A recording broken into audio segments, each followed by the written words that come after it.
doing well today.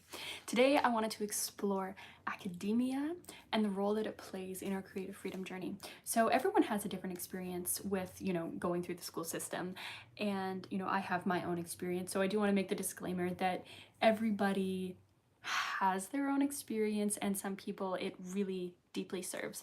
And if it's deeply served you, kudos. And aspects of it have served me. So I don't want to blatantly say, okay, this is good, this is bad, and put like a black and white judgment on it. But I do want to explore some of my experiences as an educator, as well as someone who, has been through some of the system and worked with kids when they're in and out of the system. So just a piece of information, a fact, is that the traditional school system, just classic education, was created to create assembly line workers. So it was developed during very much the Industrial Revolution. So we needed people kind of cogs on a machine, right? That's why we've got our bells. It's like very, very structured. Now, that's not to say that structure is bad or good. Structure can be very, very helpful, especially for the creative mind who has so many things that they want to do. But this is very much a non-questioning structure where it's like you follow the structure regardless of whether or not it makes sense to you. And I think it's more important to teach kids how to create a structure that serves their goals, right? So with school, you're given goals that you have to, follow through on. It's like, here are the goals that you have to have, and then you have to follow the structure. It's all very authoritative, top down, versus being like, what are your goals and how can we develop a structure that can get you there? And that's often what happens is when kids come out of school and they go to post-secondary education like university and things like that, they really don't know how to create their own structure in order to accomplish the goals that they set for themselves in post-secondary education. So it's very interesting. I teach privately, as well as musical theater group things, and I do some group songwriting things, and it's very interesting. It's not always the case, but often kids who did very, very well in school, who are really good at following all of the rules, often can struggle with the kind of the expressive part. So when I went to university as a music student, I had the privilege of going through music academically because my mom is a piano teacher, but I also had the experience of being in bands and being in not kind of school bands, but just bands like rock bands and folk bands and stuff like that, where we really got to kind of connect with the audience and just see what happened. And in that, I learned how to jam with other artists and things like that. And I did find when I was in music school, the kids that were the easiest to jam with were by far the kids who had gotten into the school hanging by a thread, not even being able to read music, and just having a really good ear and just somehow making it in because their ear was just so good, versus the kids who had been kind of trained very classically. I found it was very wooden. It was very wooden playing with them, and very challenging to kind of communicate with them musically. Now, and I think a big reason for that is because, if you go strictly through the academic route, it's very rule based, and rules are important when it comes to your creative freedom, because again, if you have zero boundaries, then it might be challenging to come up with what it is that you're going to make, right? So a medium is a boundary. For instance, if I'm painting, if I'm using charcoal, if I'm doing a mural versus a tiny crochet piece, the medium that you're working with, the tool that you're working with, will be a boundary. So that's still important to be able to have structure and boundaries. However, it's like a balance. And so when I teach music, I try to keep a balance of the three kind of pillars, kind of the triangle. So we have the theory, which is how it works, why it works. And then we have kind of just the physical practice where we can really embody it, right? If you draw a circle 100 times, you're going to get better at drawing circles, right? The first time you draw a circle, it's going to be squiggly, but if you draw it 100 times, it'll be really strong. Same time if you play a scale. First time it won't be that easy. So you need your body to be on board.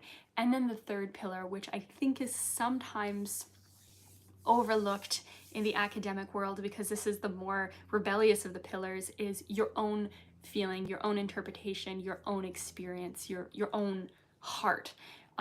sometimes it can be like the rebellious spirit or the wild and free being, right?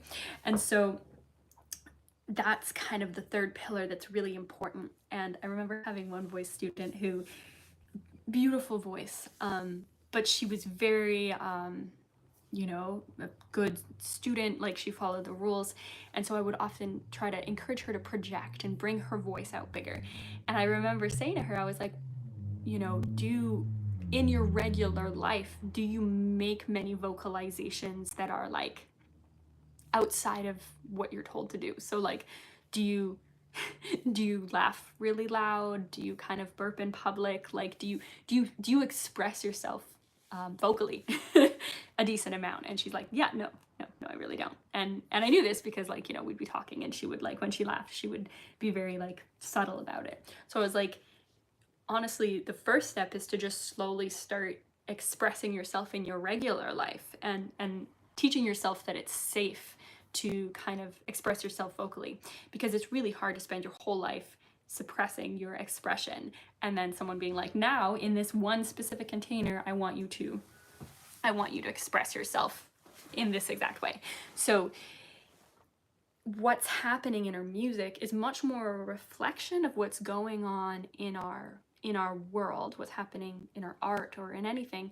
Whatever's happening in this very artistic expression is a reflection of what's going on in our world. And in turn, what's happening in our art can program what's going on in our world. So the art rules the subconscious, and it's really, the art rules the subconscious, and so it kind of informs our reality. And you can really see this based on kind of like what you see in the media.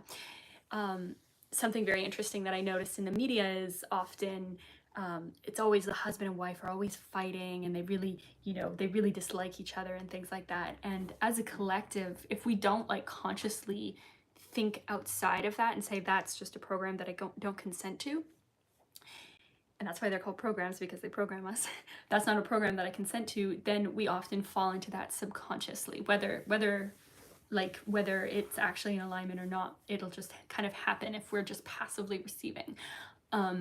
You know, music and art has the power to change how we feel. We've even seen this in like fast food restaurants, where a lot of fast food restaurants use like the color red and yellow to evoke a sense of you know, hunger and root chakra stuff, right? So colors really play a big role in how we feel and how that informs our subconscious. And music does a very similar thing. So art, these kind of very artistic things that we explore, music, visual art, you know, all these things inform our subconscious, then our subconscious informs our reality. So say we're going through the academic system and we're making art rather than from a place of using art to love ourselves, using art to move through our bigger feelings, using art to express ourselves, which is what I truly believe art is for, or using art to help us program our own subconscious for like an expression of self-love, then when we go through the academic system and we use art as a form of people pleasing, then that becomes the subconscious that we're entraining our minds with. So as we go through the academic system, it's like, okay, is this good enough for you? Is this good enough for your teacher? Is this good enough for the competition? Is it better than all the other kids? So the art then becomes a tool of competition, a tool of whether or not you're worthy, a tool of people pleasing. And people pleasing we think is like, oh, it's not that bad, until we realize that people pleasing is actually a form of manipulation and can actually cause more harm than good. So initially we might think that people pleasing is okay because, hey, people are pleased, and what's wrong with that? I'm a good guy, I want to be a nice guy, why would I, you know, what's wrong with people pleasing? But what happens when we spend too much of our lives people pleasing is there's two things. First of all, when you get all the people you've been people pleasing into one room and you realize you don't know who to please in that moment, someone's going to get disappointed, number one. Number two, you don't even know who you are, Because if you spent your whole life people pleasing and molding and chameleoning to fit the box of what other people want you to fit, then when it's time for someone to say, what do you want? What do you want? You're going to be left being like, oh, I don't know. I don't know what I want. And and it can be very terrifying. And I only speak this from experience because, you know, I've been a recovering people pleaser, and you know, it can be quite earth-shattering when you realize how subtle it is, and how much it's infiltrated my life. And so, I don't want to feel shame, and I don't want you to feel shame for that either. If you start to notice that the people pleasing has caused harm in your life or to the people you love, you know, there's no need to feel shame. It was entrained to us through our art growing up, through the academic system, because the art informs the subconscious, and the subconscious forms our lives, right? So if the art is fully, the whole premise of art in the academic system is to compete and or people please for the teacher or the figure of authority or the person we're trying to people please for, the person we're trying to impress, then if we're doing that with our art, then that then becomes the way we live our lives. So we're trying to people please with everything. So how do we reclaim our art and our self-love with our art, and step away from people pleasing, and reclaim who we are, like what our home frequency is, what our home note is with our art? And this is a very, very healing process, because when we start to reclaim that with our art, it changes our relationship to our art. And many people, I know a lot of dancers who come to our ecstatic dance events, and they, you know, have a lot of trauma from dance school, because dance school can be very, you know, people pleasing. You know, you have to be exactly the same as every person next to you. And so when you just want to like explore and be free, sometimes it can be challenging because, you know, you don't know where to start. I know a lot of people who come out of, actually one thing that happened to me is I went to university for 3 years, and then I had to leave because I felt like I would never do music again if I stayed.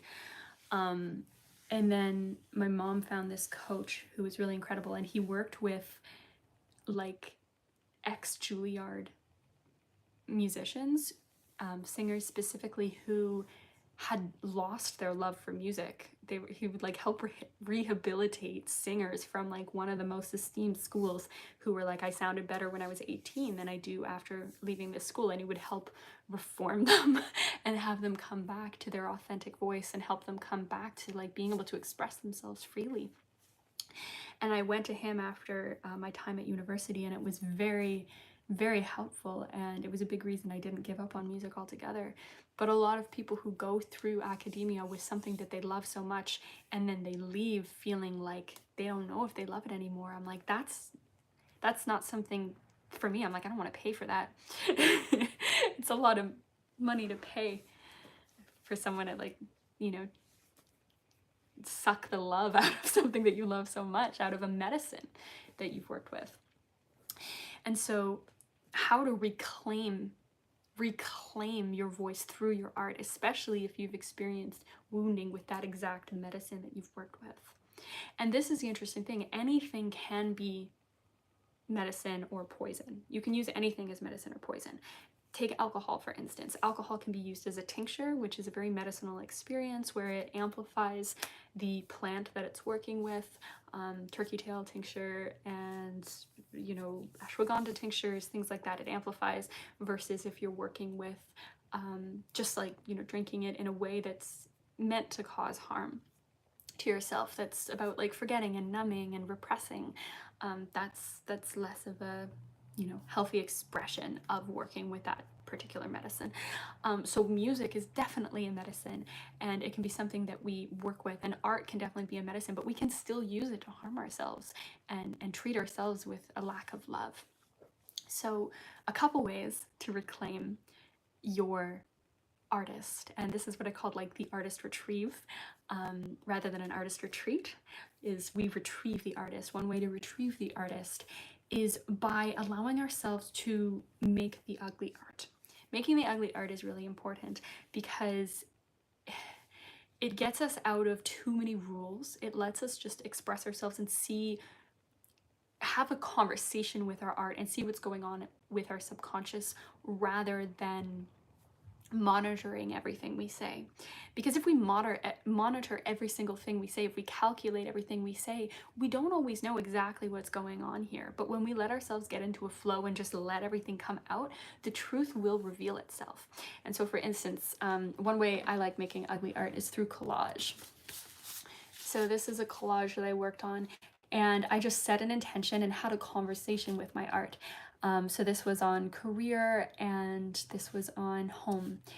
And so I just saw what came up, and the images that popped for me were the images that, you know, I was meant to have a conversation with, whether or not they were beautiful or ugly. And, you know, this might not be technically correct, but it had a lot of information, you know, and I can meditate on this and I can look at this and I can ask myself, like, okay, what's the message? And I can have that conversation. And so going through that process is a really helpful process to help us get out of our heads and help us be like, okay, yeah, I can just have a conversation with my art. It's not about being more, you know, beautiful or more skilled. It's just about having that conversation and seeing what's going on. Same thing with writing, stream of consciousness writing, where you sit down, you set your timer for 5 minutes, and you just write everything that's in your mind for 5 minutes.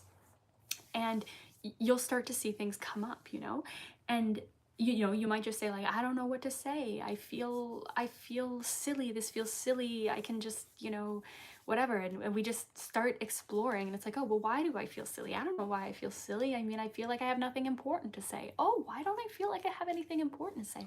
I don't know, I feel everything that's been said has been said before. And as you go through that stream of consciousness exploration, you might find a nugget of information that actually reveals something that you've been suppressing for a while. And so that's another really beautiful way to help reclaim your art and come back into remembering that art isn't just about comparison, but it's also a relationship to yourself. And that's another thing that's so beautiful about art that we can often forget, is art is a relationship to ourselves, and it allows us to look at ourselves and grow with love. And so when I make art, so here's Brenda the cow, I made Brenda with so much care and presence and attention. And every time I look at her, I feel like I'm looking back at myself with love, because I put so much love into it. And so it's really this beautiful way to kind of have a conversation with your own consciousness. Your conscious and your subconscious can communicate, and you can see, like, oh man, that was really interesting. Like, when I look at this piece of art, it feels really, really dark or really heavy. Then you can ask yourself, like, what am I feeling heavy about? And you can ask the art, you know. So a lot of my art feels very light and very kind of sweet energetically. Like, I love making puppets, and they're just like very sweet. And it's like, well, that's fine. Like, I actually like working with kids a lot. I really work with the Eastern Door. And so it's okay. And instead of judging the fact that I work a lot with like a very kind of cute kind of art, because that's what I like and that's what I like to surround myself with, I can just honor that, you know, I do work a lot with children and with the inner child of children. And if people are looking for kind of a gentler kind of teacher who can really kind of like support the gentleness that they need, then I can offer that, you know, and help people kind of come up through this kind of soft space. Because a lot of times people go through, you know, trauma in their childhood that's, you know, when they're expressing their art, maybe as young as like 5. I remember I was babysitting a group of kids, and one kid wasn't going to school, and then, you know, she would express herself. It was so beautiful, and I was like, oh, she was just having fun with her art. And then she went to school, and then she came to my after school babysitting program, and then she took her page. I was drawing, and she took her, I drew something, and then she drew something, and it didn't, what she drew didn't look like what I had drawn, so she took it and she ripped it. And I was like, oh my gosh. I mean, if you want to rip it, you can, but like, you don't have, like, it was fine, you know, it was fine. You didn't have to rip it. Like, there was so much frustration and anger that she felt. And it went from this kid who was just happy to be drawing and coloring and enjoying the process of just smudging pencil on the page, to like ripping her art in half because it didn't look exactly the way that my art looked, someone who was like 10 years older than her. And I remember being so shocked and being shook and seeing such a clear difference between preschool and post, post entering school. And it really broke my heart. And that was a very pivotal moment for me to be like, I want to be a place where kids can, and people and adults and anyone can really, really express themselves and be in their own unique voice. And that's why I like writing musicals for my students and being like, okay, instead of trying to squeeze into this box that I've created for you, I notice that you're a circle and I'm going to create a circle role for you. And I notice you're a triangle, I'm going to create a triangle role for you. And honoring that a lot more, and then letting my musical be informed by the many different shapes of spirit of kids that come through. And that's something I love about being a songwriter for my own stuff as well, is being able to write, there are songs that express exactly how I feel, that I carry with me. But if there's not, then I can just write it and that's perfect, and it's in my key and it's all that stuff, and it makes me feel very empowered to express myself, and it also makes me feel empowered in telling my story, and it makes me feel empowered to like be able to sing whatever I want to sing. I can really exist in that. And I really love helping empower people and help remind people that they can share their voices and they don't need to wait for the perfect song. They can, they can find these perfect songs that exist that are totally there to teach them and hold them. But they might have a song that's a little different, that's in their heart, that they need to just sing and feel and let come through them. And I really love helping people find it. There's this quote that Michelangelo said was like, I saw the man in the marble and I carved away until he was revealed. And that's very much how I feel about my relationship to art and music, is like, there is this song that wants to be revealed, and everything we do in our lives can help carve away at it. And so that's something I'm really excited about doing with people with my artist retrieve sessions. And one long-term goal I want to share with you is actually that I want to do like a group artist retrieve. So if I would love, some little comments in the comment section, depending on where people are, if most people would prefer online, or if there's like a location, if you're in Nova Scotia, if you're in BC, like whatever place you are, if you're in Mexico, I don't know, wherever you are, it'd be really fun to host an artist retrieve. So I'd love to kind of collect the data on that, because I think now more than ever, it's incredibly important for the artist to express themselves, because if the main kind of informing of our subconscious is being done by big corporations, then it's whatever that they want. I think it's important to re-empower ourselves and realize that we can form our own subconscious. We don't need to let social media do it for us, or if we do let social media do it for us, we can curate our social media to allow it to be what it is that we want it to be.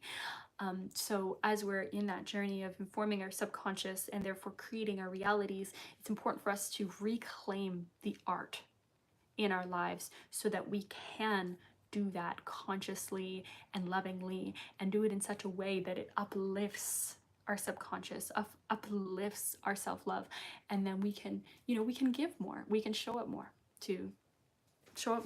and it's beautiful. So that's where I'm at, and that's why I think it's important that we reclaim our artistry, and that's why I think it's important that we retrieve the artist. So I want to sing a little song, and thank you so much for being here, everyone who's here, and for those of you who are coming later. Feel free to send a little comment so I can see who's here. But this song is one that I wrote 2 days ago, and usually I don't share songs that I write immediately because I'm, it's actually quite vulnerable, but I wanted to share it. I'm just gonna close my little thing here. I wanted to share it because it really does capture the people-pleasing journey and the fear that we experience in our lives. So one of the bigger fears that I've had as a recovering people pleaser is expressing my feelings, and fear that my feelings are going to hurt people. And so just completely repressing them altogether. And that has been something that's come up with my art as well, where being able to, like, I was acting for a while, and being able to express my anger was really challenging for me. So some opportunities weren't available to me because I just couldn't express my anger. And actually with my children's musical, the hardest thing was to write the conflict, because I really did struggle looking at that and working with that. And it's part of it. We need the light and the dark. And so this song is really tackling those big feelings and how sometimes they can be challenging. And I wasn't sure how to express them. And then I was like, oh, with like the thing that I express my whole life with, why not express it with my music? Because that's actually something that I've worked with for a long time. So I used I used my tools and I came through with this. So I'm gonna share it with you. Yeah.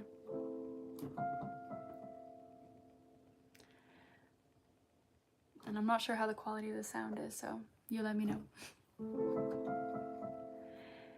And I'm scared sometimes of feeling my feelings. Oh wait, I changed the key. Let me transpose it. There we go. I'm scared sometimes of feeling my feelings. If I can't say I'm fine, who's left to love me? Everyone's got their favorite part, I guess. Some prefer me put together, some prefer my life a mess. But I'm light in all of my spectrums, a prism of rainbows, each color is a song. And I'm dark as the purple night sky and the black hole you'll find when you stare at the sun. And I'm nothing, I am everything at the same time.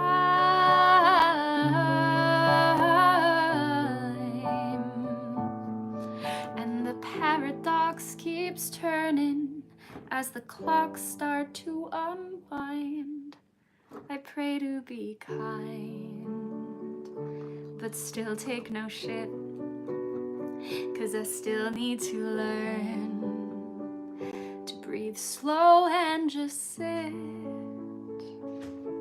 'Cause I'm light in all of my spectrums, a prism of rainbows, each color is a song. And I'm dark as the purple night sky and the black hole you'll find when you stare at the sun. And I'm tired of squeezing myself into a hole that's a square. There's no pleasure for me there. And I'm wired staying up late, asking myself why I hesitate to love myself as I am. Why don't I love myself as I am? Why don't I love myself as I am? 'Cause I am light in all of my spectrums, a prism of rainbows, each color is a song. And I'm dark as the purple night sky and the black hole you'll find as you stare at the sun. And I'm light in all of my spectrums, a prism of rainbows, each color is a song. And I'm dark as the purple night sky, the black hole you'll find as you stare at the sun. And I'm light. Thanks for listening. Yeah. So this, I still feel needs a little TLC, but I feel like it really does capture the energy of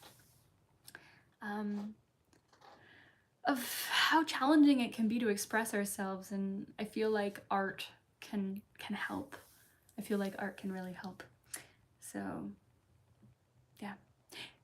Thank you so much for listening to this very, very early stage version of this song, the seedling of this song, and yeah, holding it with love and witnessing it. So that means a lot to me.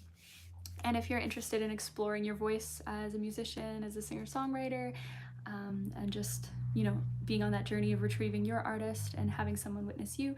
Feel free to check out my website. I have some one-on-one sessions there as well, and feel free to give me a ping-a-ling. But anyway, until next time, I hope y'all have a beautiful day, and I'm so excited for the next podcast. The next podcast, I'm recording it tomorrow, but I'm not doing it live because I want to just make sure it's nice and clean.